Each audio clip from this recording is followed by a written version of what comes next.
صلاۃ و تسبیح بہت فضیلت اور برکت والی نماز ہے، اسے ادا کرنے کا اہتمام کرنا چاہیے۔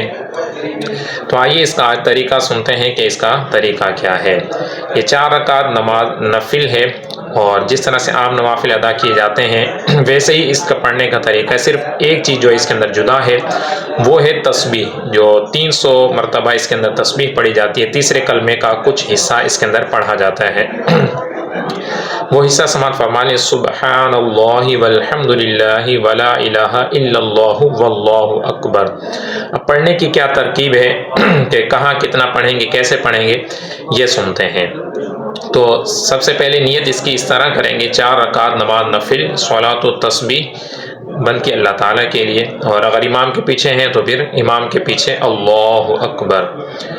تکبیر کہنے کے بعد پہلے ثنا پڑھیں گے، جو عام نماز کے اندر ثنا پڑھتے ہیں، وہ مکمل ہوگی تو اس کے بعد 15 مرتبہ یہ تسبیح سبحان اللہ والحمد للہ ولا الہ الا اللہ واللہ اکبر 15 مرتبہ یہ پڑھیں گے، اور پھر اس کے بعد اعوذ باللہ، پھر بسم اللہ، پھر اس کے بعد سورہ فاتحہ مکمل پڑھنی ہے، اس کے بعد سورت کوئی سی بھی سورت ملانی ہے، اس کے بعد 10 مرتبہ یہی والی تسبیح پڑھنی ہے، پھر اس کے بعد رکوع کریں گے، رکوع کی پہلے تسبیح پڑھیں گے 3 مرتبہ، پھر اس کے بعد 10 مرتبہ پھر یہی والی تسبیح سبحان اللہ والحمد للہ ولا الہ الا اللہ واللہ اکبر پڑھنی ہے۔ اس کے بعد رکوع سے سیدھا کھڑے ہوں گے سمیع اللہ لمن حمدہ کہہ کر، اور پھر قومے کی جو تسبیح ربنا ولک الحمد یہ کہیں گے، پھر 10 مرتبہ یہ والی تسبیح پڑھنی ہے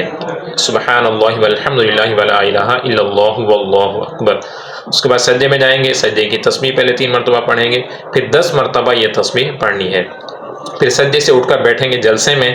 اور بیٹھتے ہی اللہم اغفر لی 1 مرتبہ کہہ لیں، اور پھر 10 مرتبہ یہ والی تسبیح پڑھیں گے۔ اس کے بعد دوسرے سجدے میں جائیں گے، اور سجدے میں جا کر سجدے کی تسبیح پڑھیں گے 3 مرتبہ، پھر اس کے بعد 10 مرتبہ یہی والا کلمہ سبحان اللہ والحمد للہ ولا الہ الا اللہ واللہ اکبر یہ پڑھنا ہے۔ پھر اس کے بعد دوسری رکعت کے لیے کھڑے ہو جائیں گے، تو کھڑے ہوتے ہی پھر 15 مرتبہ یہ تسبیح پڑھنی ہے سبحان اللہ والحمد للہ ولا الہ الا اللہ واللہ اکبر۔ پھر بسم اللہ پڑھ کے قرات ہوگی، یعنی سورہ فاتحہ، اور پھر سورت ختم ہونے کے بعد 10 مرتبہ، پھر اس کے مطابق جس طرح سے پہلی رکعت ادا کی ہے اسی طرح سے دوسری رکعت کے اندر بھی، یعنی رکوع میں بھی 10 مرتبہ، پھر قومے کے اندر 10 مرتبہ، پھر سجدے میں، اور پھر سجدے سے اٹھ کر 10 مرتبہ، پھر سجدے میں جا کر، تو ہر حالت میں پہلے اس حالت کی جو تسبیح ہے وہ پڑھنی ہے، اور پھر اس کے بعد 10 مرتبہ یہ پڑھنی۔ پھر جب دوسری رکعت میں بیٹھیں گے تو التحیات آخر تک پڑھنا ہے، یعنی التحیات عبدہ و رسولہ، درود ابراہیم اور دعا پڑھ کے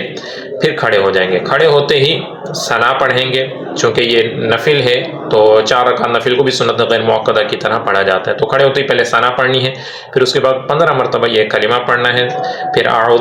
پھر بسم اللہ پڑھنی ہے، اور اعوذ باللہ پڑھ کے پھر بسم اللہ، اور پھر سورہ فاتحہ، اور اس کے بعد پھر سورت ملانی، پھر 10 مرتبہ پڑھنی ہے، پھر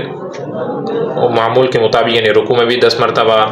قومے میں پھر 10 مرتبہ، پھر سجدے میں، پھر سجدے سے اٹھ کر پھر سجدے میں جا کر 10 مرتبہ یہ پڑھنی ہے۔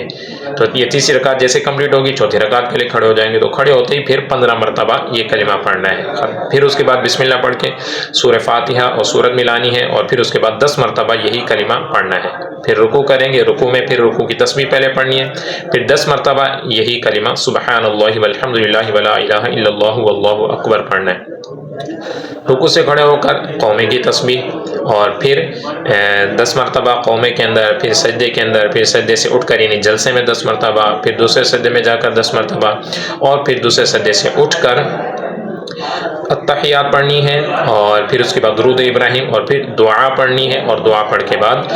پھر دونوں طرف سلام پھیر دیں گے، تو اس طرح سے ہماری صلاۃ التسبیح کمپلیٹ ہو گئی۔ اب یہ جو 4 رکعتوں کے اندر، ایک رکعت کے اندر 75 مرتبہ بنتی ہے، اور 4 رکعتوں کے اندر 300 مرتبہ یہ تسبیح بن جاتی ہے، تو یہ صلاۃ التسبیح کا طریقہ ہے۔ آخر کے اندر یہ بھی سمجھ فرما لیں کہ جو بڑی راتیں ہوتی ہیں عام طور پر جاگنے والی، تو ان کے اندر یہ حضرات کئی سارے لوگ پڑھتے ہیں، تو پڑھنی بھی چاہیے، بالخصوص اس کے ساتھ ساتھ جو ہے قضا نمازوں کی ادائیگی کا اہتمام کرنا چاہیے، کہ جن کے ذمہ قضا نمازیں ہوں وہ نوافل جو فضائل اور برکات والے ان کو پڑھنے کے ساتھ ساتھ کوشش کریں کہ اولا ان کی جو قضا نمازیں ہیں وہ ذمے سے اتر جائیں۔